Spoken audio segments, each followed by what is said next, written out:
Excited about Saturday. It's going to be good to be back at home. Quality opponent coming in here. And the more and more you look at them, just a very, very solid football team.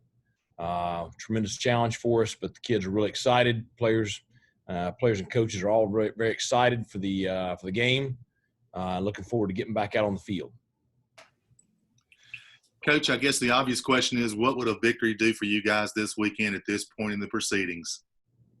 Well, I mean, it's the same thing every week. Is just, I think winning at this point with the progress that we've made, certainly it continues to validate all the hard work that the players are putting in.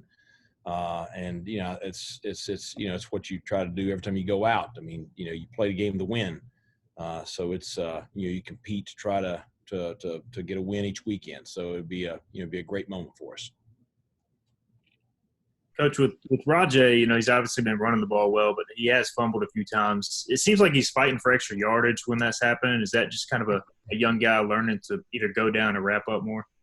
Yeah, I mean, defenders are going after the ball a lot more at this level than they did at the high school level, so it's part of being a freshman. He's a kid that's very competitive, takes a lot of pride in his play, and so he's worked very hard on just doing a great job with his ball security when he gets in traffic. I really feel like he'll continue to improve with that. Kind of going on that, how has Keaton Mitchell been, and how important is he maybe in that role now? Rajay obviously has kind of gone to the forefront, but you always kind of need that second speed guy to spell him every now and then. Well, I mean, I think as both of those guys develop, I really see them being a tandem. They're ideal for what we want. And Keaton has continued to improve. He's battled a few, minor injuries that slowed him down a little bit, but he's healthy now. He's had a good week of practice. And I just say both of those guys have a really high ceiling. And so I think they're going to be a great 1-2 punch, hopefully this Saturday, but certainly for many years to come. Coach, against Tulsa, it was Luke Larson who handled punting duties. Can you just talk about what went behind that over John Young and how that position could look moving forward? Well, John was battling a minor injury last weekend, and so he was not available to punt last Friday night. He did hold for PATs and field goals, so Luke handled all the punting duties. I see they compete each week, and I list them as co-starters. We've used both of them in multiple ball games this year, and so we're just really going to see how the week finishes up, and we'll use one or the other, or maybe both. So, what has the team kind of voiced amongst themselves? What's the big motto this week, and what's they've been saying amongst themselves in terms of coming into this week's game and trying to get this program over the hump a little bit? Well, I mean, they want to be the group that does that, and they want to win. I mean, that's it. They're very single-minded in their focus.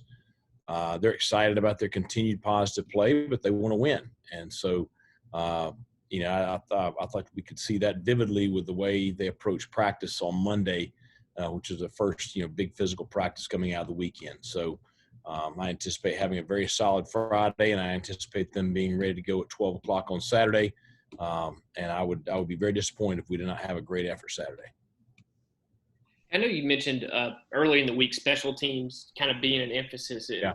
Can you expand this? Is that maybe the return game, some of the couple things Tulane does, or what kind of specifically do they do well? Well, I mean, their punter's averaging about 47 yards a punt. So I think that's got to be top in the conference. If it's not, it's close. But I think he does a great job flipping the field. I think they're number one, they're very sound with their schemes, but two, they just play so hard on special teams. Been very impressed with that.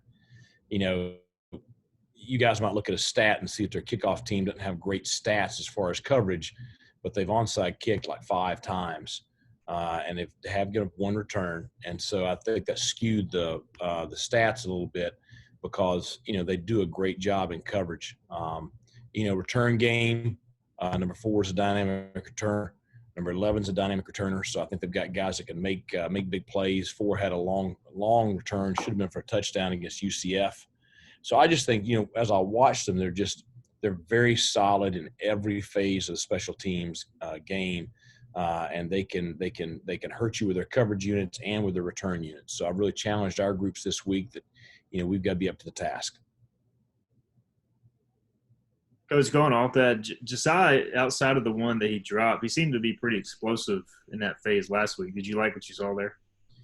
Yeah, I mean that's the thing with him is, I want to continue to get him experience because with that experience he has the big playability, and so he's just got to continue to learn, handling kicks, when to fair catch it, when to try to take it for the return, judging where he's at on the field, and that'll continue. He'll continue to improve the more experience he gets. Certainly.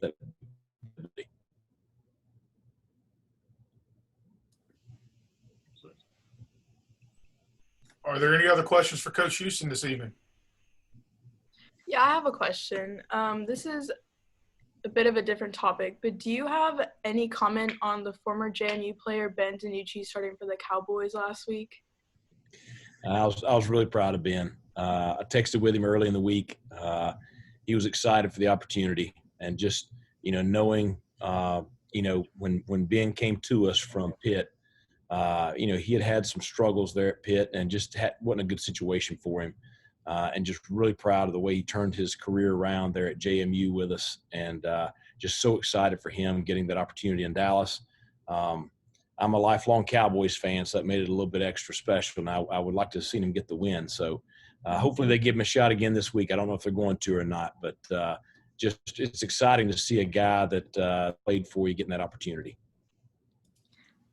I was also wondering if you would deem any of your current players right now draft eligible, maybe Tyler Snead, Jake Verity, or Holton Ahlers?